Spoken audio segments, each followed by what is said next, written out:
Olá, aqui no Diário, novamente, a editoria de política reunida para comentar um pouco da política local, da política de Rio Preto. Ô Rodrigo, eu fiquei 20 dias aí de férias, mas foi o suficiente para ver uma revolução ali na Câmara, né? Parece que houve um reagrupamento de forças. Boa tarde, Rogério, bom retorno. Boa tarde, Vinícius, Marcos. Boa tarde aos internautas do Facebook do Diário. Esses 20 dias, Rogério, muita coisa aconteceu, com destaque aí nos últimos dias do fim aí do chamado G9 na Câmara de Rio Preto, né? E ontem a gente vai falar um pouquinho sobre a sessão de ontem na Câmara, e ainda não dá para ver, é imperceptível no plenário mudando, mesmo porque não teve nenhuma votação para escancarar isso. Os vereadores que estavam no G9 pularam de fato para o barco do prefeito Edinho Araújo. Quem pulou até agora? Quem declarou aí aproximação com o Edinho? Se o Vinícius eu esquecer de alguém. O Anderson Branco, o Celso Peixão, que inclusive são vereadores que alegaram para o grupo que dependem muito do chamado varejinho junto ao governo, né, ao secretário de governo Jair Moretti, e precisam da ajuda em pequenos pedidos ali, pintar rua, pintar pare em rua, tapar um buraco. Eles dependem, são vereadores aí novatos, né, que depende, Peixão já está um pouco mais com mandato, mas depende muito desses favores do governo.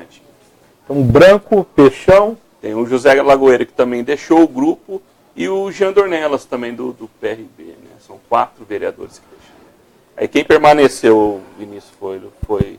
O G9 virou G5, né? G5 virou G5. Que está caminhando para ser G3, porque os elogios e a aproximação que o Fábio Marcondes tem tido com o Paulo Paulera, com o governo Edinho, mostra que a coisa ficou um pouco totalmente diluída, né?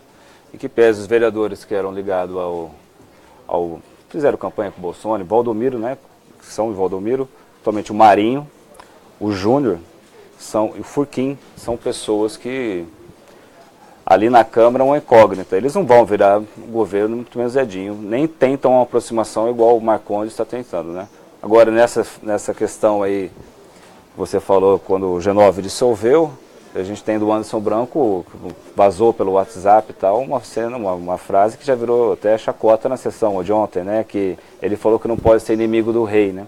Claro, o rei é o prefeito. Pode ir contra o rei. Aí o que aconteceu ontem, acho que os amigos internautas, quem acompanhou a edição do Diário hoje, pode ver um grupo ali com coroas. Até alguns vereadores não tinham dado sentido à brincadeira no começo, mas depois o Marco Rilo foi à tribuna e falou disso. A gente até tem vídeo dele falando na TV Diário sobre isso. Virou um sarro, né? Virou um sarro isso daí. Entre os próprios colegas ali, o Marco Rilo falou em já que virou um reinado, em tese que o rei seria o prefeito Edinho Araújo, que tivesse uma guilhotina para os traidores. Furquim foi um que vibrou nessa hora. Furquim, que não vai muito com... tem oposição muito ideológica, muito diferente do Rilo, comemorou nessa hora, nessa questão de defender guilhotina para os traidores, por exemplo. Aliás, muito legal a manifestação desse público, né, que vai na Câmara, desses moradores que vão lá toda terça-feira. É um pequeno grupo, mas que faz a diferença, né? E serve de exemplo para que o riopretense esteja mais presente, acompanhe mais o trabalho do Legislativo, não é, Vinícius? Inclusive já estão alguns falando aqui, o povo é o rei, e falando que o G9 chegou a ser G10 com a Karina Caroline, mas era uma questão muito pontual, ela nunca foi igual a questão do Dornelas, era mais ligado ao que se dissolveu, né? No caso do Peixão, a gente tem uma cena também que falando que o outro não pode ser inimigo do rei, e o Peixão que ele quer inaugurar um velório na Vila Toninho, que a gente vê por ele ser vereador de bairro e tal. É uma questão até que chega a ser meio sucupira aqui na história de Rio Preto. O bem amado. O outro saiu falando que não pode ficar inimigo do rei, o outro quer inaugurar o velório, como se o velório fosse dele, não do municipal. E é assim a cena riopretense na política. Agora, engraçado é o PRB do Jean Dornelas e da Karina Caroline flertarem, né, com o G9, que é um grupo de oposição ao governo, sendo que o partido fez parte da coligação que apoiou o Edinho, tanto a Karina como o Jean têm cargos no governo, quer dizer, tem o PROCON, tem a Secretaria de Habitação, se não me engano, e mais um órgão. Não, a Secretaria ali, de Habitação seria ligada à Carolina, principalmente. É a indicação, né, do PRB. É. E tem mais Mas quer dizer, é governo e é oposição? Como é que é isso? O que acontece? Principalmente conversei recentemente até com o vereador Jean Dornelas. Ninguém ali do G9, Vinícius também sabe disso, a gente conversa bastante com os vereadores, engole o Renato Pupo. O problema do governo hoje, para os vereadores que eram do G9, é o espaço que eles acham que o Renato Pupo tem no governo, com influência na Secretaria de Trânsito, que é do secretário Marcos Apóstolo, que é ligado ao PSD. É do mesmo partido, né? PSD. Do PSD.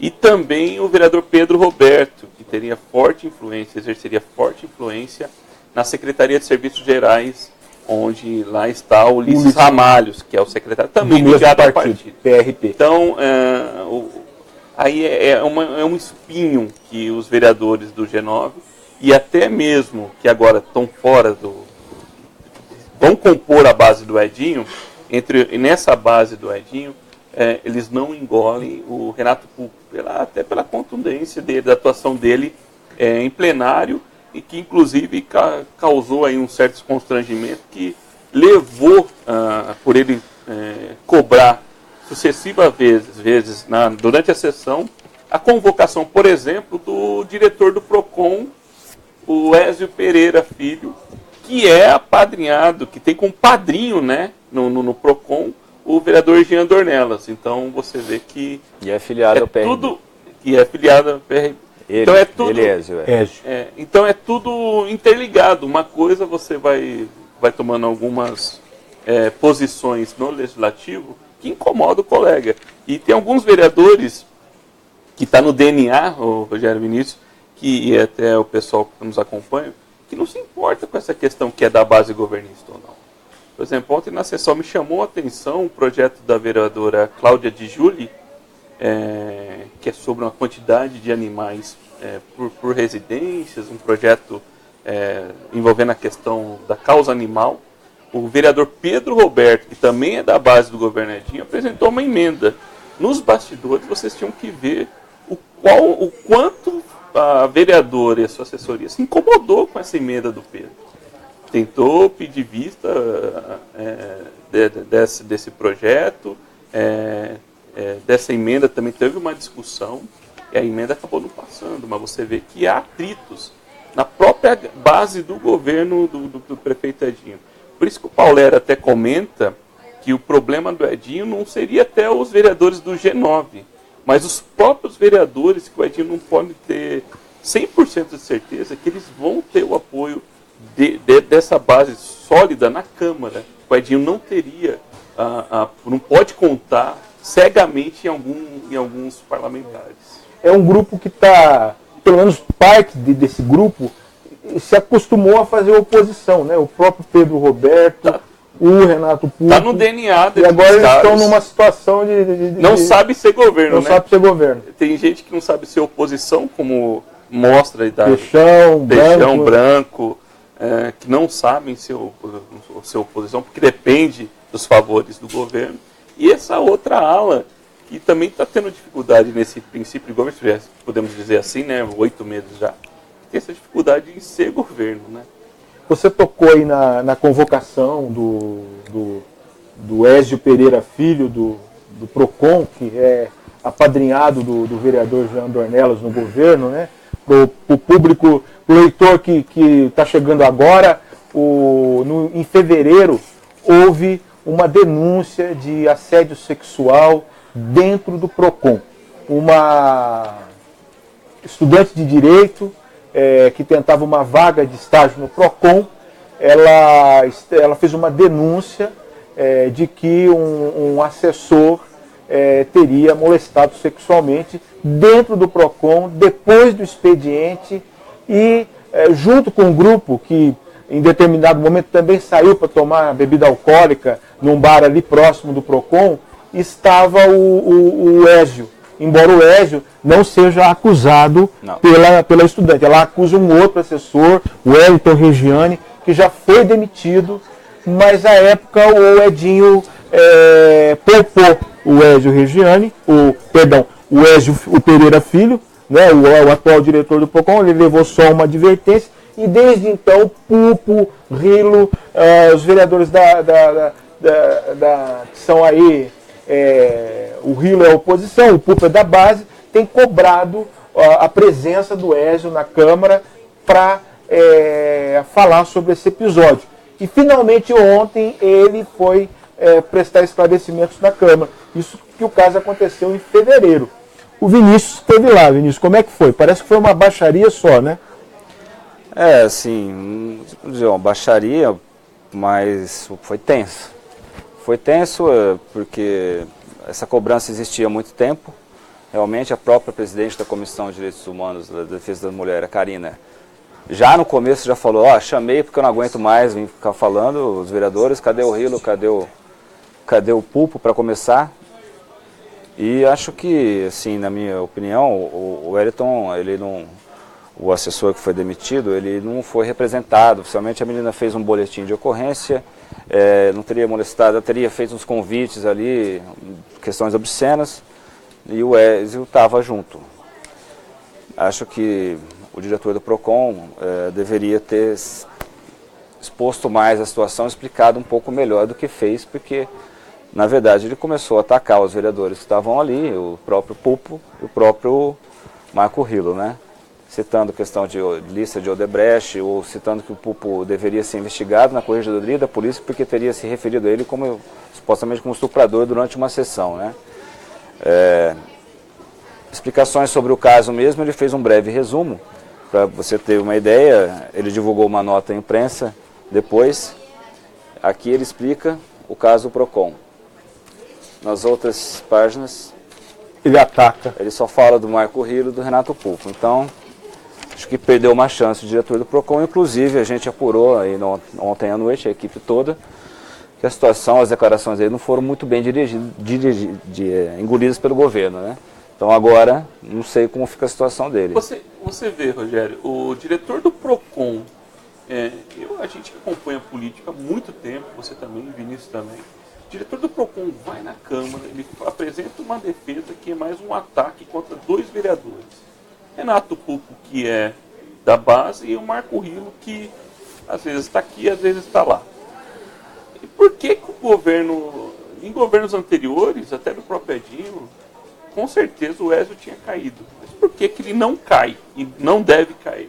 justamente pelo padrinho que ele tem na Câmara de Jean Dornelas. Como é que o governo, que não tem uma base de sustentação sólida, vai perder, vai criar desafeto com o Jean Dornelas? Precisa do voto do Jean na conta. Pelo que a gente percebe, é matemático o jogo, né? Tem alguns projetos importantes que o governo vai precisar de 12 votos. E nesses 12 votos está inserido o voto, com certeza, do Jean Dornelas. Caso Edinho faça tome alguma decisão, algum movimento para exoneração, por exemplo, do Ézio, com certeza o Jean Dornelas ou o PRB vai virar as costas para o governo Edinho. Inclusive o PRB, que agora tem um novo presidente, né, o Diego Polacchini, que até está acompanhando a nossa live aqui. Ele assumiu como presidente do PRB, ele que é assessor especial do ministro Marcos Pereira, que é presidente nacional do PRB. Às vezes com o Diego Polacchini assumindo, vai ficar mais clara qual que é a relação do partido, ou oposição, ou se é a situação governo, né? A gente está vendo muito isso. Uma oscilação, né? Oscilação. Os vereadores do DEM também. O José Lagoeiro e o Júnior, principalmente o Zé da Academia, né? O Lagoeiro, que é conhecido como Zé da Academia. Ele oscila, né? O Júnior já tem uma posição mais contrária ao governo. São os vereadores bipolares, né? Às vezes está votando com o governo, às vezes contra. Isso para o Edinho é muito ruim. Que vai precisar de projetos que vão vir até... para nós mesmos não está ainda muito claro como o fim do G9 vai se desenvolver. Só com votações na Câmara a gente vai ter certeza que o caminhão de melancia vai se acomodar, né? E a gente não sabe se esses vereadores de fato vão com o Edinho de olhos vendados, né? Ou o que eles falam, até Vinícius, até a gente apurou a matéria domingo, somos independentes. Quando você fala isso para Paulera, alguns vereadores mais experientes, eles caem num riso, assim, eles dão risada, porque eles sabem como é que é difícil, uma banda toca, né? Ser independente numa Câmara de Rio Preto tem só 17 personagens, é uma missão quase que impossível, né? Aliás, não é só na Câmara de Rio Preto. Você vê um personagem muito famoso no cenário nacional, o senador Cristóvão Buarque, que se diz independente, fica uma figura meio perdida, né? Sem função, né? Atacado tanto pela direita quanto pela esquerda, né? Se você não tem uma posição, é complicado fazer política, infelizmente, dessa forma no Brasil, né? O eleitorado desses vereadores também, e que eu percebo principalmente nas redes sociais, alguns vereadores eles se machucam demais com os comentários de vocês, internautas. Por exemplo, quando nós divulgamos aí o conteúdo do áudio do WhatsApp do Anderson Branco, em que as pessoas respondiam e marcavam o Anderson Branco aqui na publicação do Diário, ele ficou revoltado na Câmara, né? Alguns vereadores são muito suscetíveis a essa manifestação do público. Da opinião pública. Então, e as pessoas estão cada vez mais, a gente percebe, mais nas redes sociais. Tem pouca gente na Câmara, mas nas redes sociais mais engajamento para cobrar os vereadores. Vamos ver, porque sempre o que a gente defende aqui é o interesse público, né? Agora, uma coisa tem que ser pontuada no que aconteceu ontem na Câmara, no depoimento do diretor do PROCON, o Ézio Filho. Em termos institucionais, é o fim da picada, né? Porque o seu Ézio, ele é governo. Ele chega na Câmara e ataca 2 vereadores. É uma crise institucional. Ele fala também pelo governo. O Edinho, ele concorda com o que o Ézio está falando do Pulpo e com o que o Ézio está falando do Marco Rilo? É isso? Quer dizer, o comportamento do diretor do PROCON foi no mínimo inadequado. Ele tinha que se ater a explicar essa questão do assédio sexual que ocorreu lá no PROCON, em fevereiro. Foi gravíssimo, coisa que ele não tinha feito até agora. Foi grave, né? E grave. É assim, surpreendeu até a época, mesmo ele não tendo participação direta no episódio, o Edinho ter mantido ele. Quer dizer, só não surpreendeu porque a gente sabe que o Edinho não mandou o cara embora, porque depende do voto do Jean Dornelas, que é o padrinho do rapaz. Justamente. Mas era caso para demissão sumária. O Edinho fica pisando em ovos, né? Me parece que ele fica pisando em ovos. É uma questão muito constrangedora. Esse episódio foi um escândalo, se você for analisar mesmo pelos últimos acontecimentos com o que aconteceu com essa moça, e ocorreu dentro do prédio do Procon. Foi assim uma coisa. No momento em que o Brasil está debruçado sobre a questão, né, sobre essa questão, né, do machismo, do direito da mulher, esse é um ponto que o Brasil está mudando em relação a esse tipo de comportamento, né? E o Edinho sempre está querendo ser também essa coisa da mudança, do novo. Não bateu muito, ficou esquisita essa história dentro do governo. E só foi ontem o Edinho ser ouvido, porque a Comissão das Mulheres também levou mais de 5 meses para chamá-lo. Né? A princípio eles falavam que queria proteger a garota, porque, enfim, apesar da gente nunca ter revelado identidade nem nada, as pessoas mais próximas a ela sabem quem é, enfim, essa questão. Agora também há de se pontuar que foi chamado depois que passou 6 meses e ela não representou o rapaz, né, para que fosse feita uma apuração mais intensa da polícia. Porque registrar o boletim de ocorrência fica registrado, por isso sumariamente não vai... se ela não fizer a queixa formal, né? Eu vou agora fazer... Mas eu achei assim, curioso. Eu vou fazer porque poderia ter um agravamento dessa situação. A gente recebeu informações em off, na época, que houve uma pressão contra a moça, né? Para ela recuar das denúncias. Agora, independentemente dela ter representado ou não na justiça, há áudios de WhatsApp, né? Tá clara que houve uma situação... Mensagens, né? Perdão. Tá claro que houve que a situação ocorreu. Até a Márcia Caldas, que é governo também, desculpa só, a Márcia Caldas, que é governo também, questionou duramente o Ezio sobre isso, sobre as mensagens, sobre o que ele tinha feito, que tinha dado uma volta depois também, inclusive. A questão uma coisa é fato, saíram para beber, só aí acabou. Não tinha, o comportamento que se espera de um agente público. Ele não tinha nada que ter saído para beber com uma aspirante a estágio, depois ter voltado pro PROCON depois do horário de expediente. Quer dizer, é um comportamento, independentemente de assédio ou de não assédio, entendeu? Ele fala que depois inadmissível uma situação como essa. Só que aí a questão política se sobrepôs. A questão moral. Tudo isso, a questão a questão do comportamento, o que é uma pena, né? Sim. O que é um sinal de que o Brasil tem muito para evoluir ainda. Eu cheguei a pensar que o próprio Ezio, que também está nos acompanhando aqui na live, ele mesmo tomaria iniciativa, eventualmente, de uma questão até, olha, não foi legal o que aconteceu, vou pedir para sair. Mas o que eu vejo pela reação que ele teve contra os vereadores ontem ainda, me surpreende muito. Me surpreendeu mais do posicionamento dele, né? De deixar de explicar o que aconteceu mais uma vez. Né? Não é para a imprensa. Né? Foi resumidamente. Não é para a imprensa, para nós, para a sociedade. Né? Falou-se muito resumidamente as perguntas. O Murilo demonstrou mais o descontamento. Aí você vê, isso é reflexo. Porque se a Câmara tivesse convocado a pessoa à época, ele estaria lá na época e responderia, é claro que o assunto é delicado, mas enfim, falaria na Câmara. Não, deixa eu passar 6 meses, e aí é evidente, os vereadores atacam, e me parece que foi dito até pelo próprio Ezio, que vai estudar ações agora na justiça contra o vereador, e vereador contra ele pelas coisas que foram ditas, enfim, não foi um momento ontem na Câmara que poderia ser muito melhor aproveitado pelo Ezio, que disse a mim, ele me disse que já tinha sido se colocado à disposição para ir antes.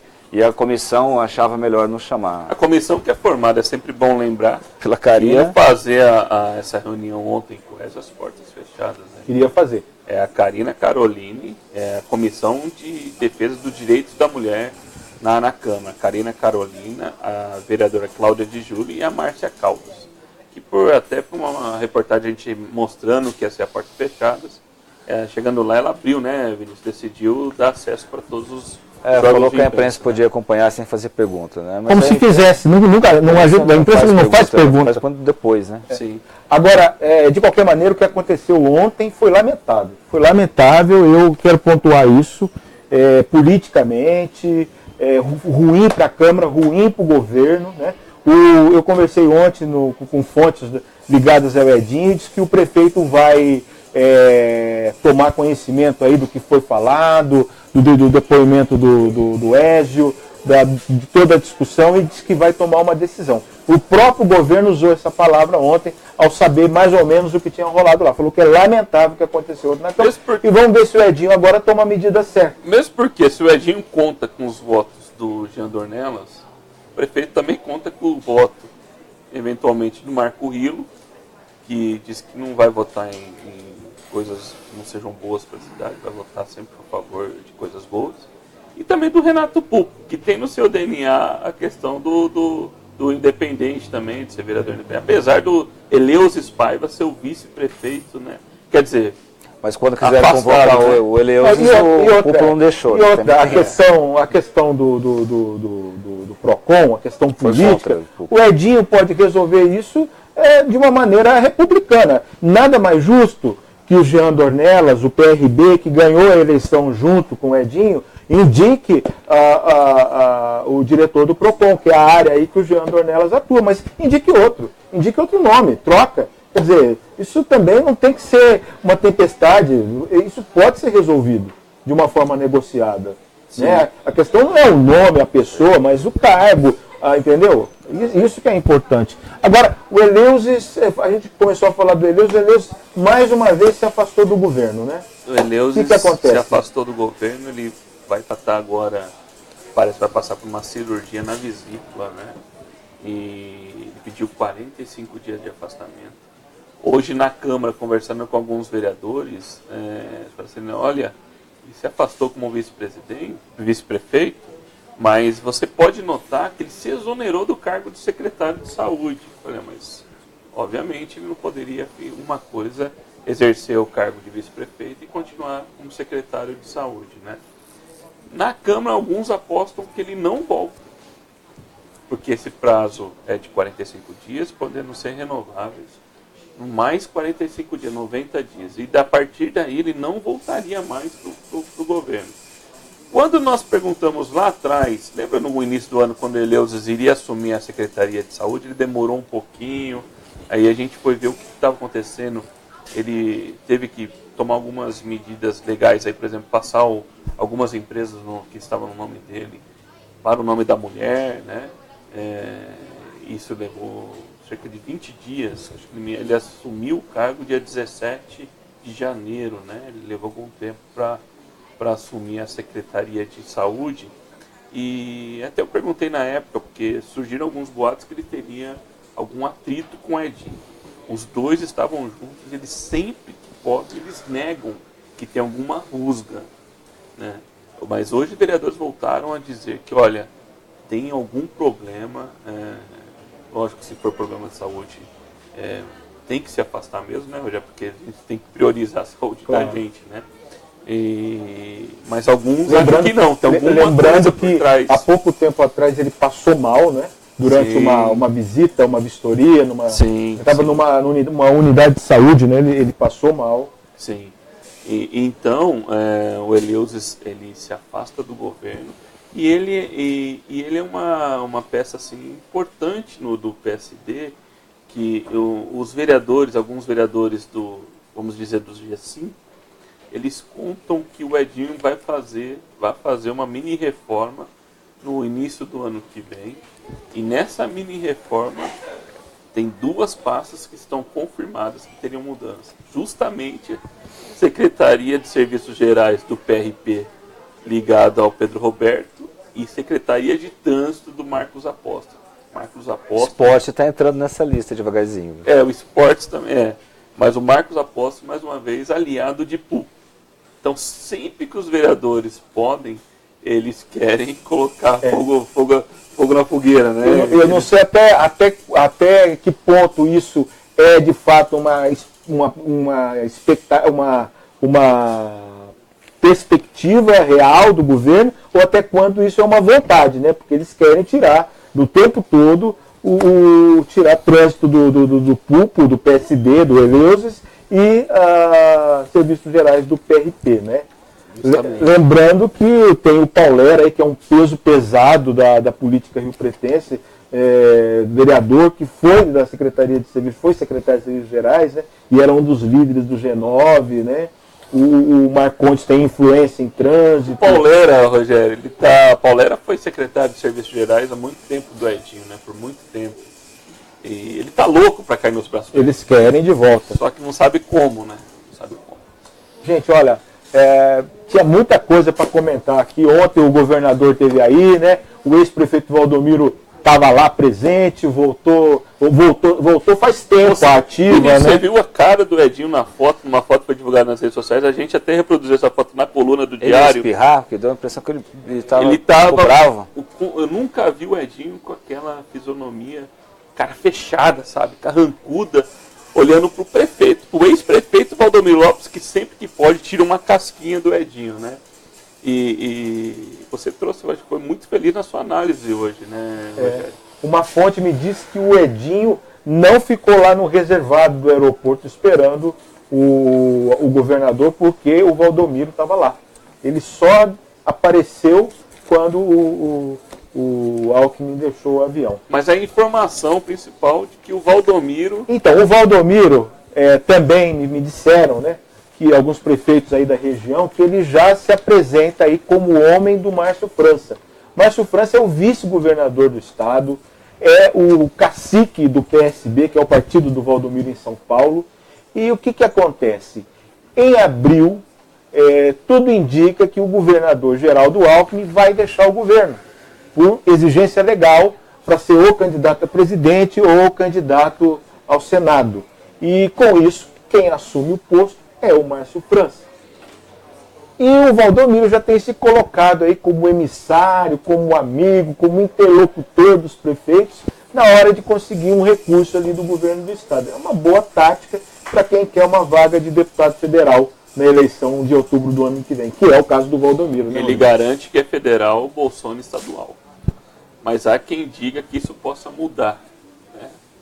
E para desespero até do Bolsonaro. O Bolsonaro garante que é estadual, tá? A dobradinha está feita. Agora vamos ver se isso de fato vai acontecer. É isso aí. Tá certo. Gente, Bacana. muito obrigado, valeu pela audiência e a gente volta a qualquer momento aí com as últimas da política. Valeu. Muito obrigado, valeu pela audiência e a gente volta.